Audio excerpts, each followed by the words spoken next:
2022an, Zarauzko udalak 51. Lizardi saria aur ipuin lehiaketa antolatu du. Euskal kulturgintzaren barruan aur literatura sustatu nahirik. Idazleek uztailaren 14 bitarte izango dute aukera 51. edizio honetan parte hartzeko. Aurkezten diren literatura lanek ondorengo baldintzak bete beharko dituzte. Aurrentzako ipuin edo eleberria izatea. 7 eta 12 urte arteko irakurleentzat. Luzeera 22.000 eta 34.000 karaktere bitartekoa izatea. Jatorriz euskaraz idatzia izatea.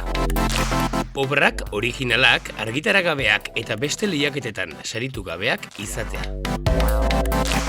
Irabazleak dirusaria jasoko du, eta lan argitaratzerako orduan, Zarauzko udalak ilustratzailea diruz lagunduko du. Xehetasun guztiak zarauz.eus helbidean aurkituko dituzue. Lizardi saria. Zarauzko udala.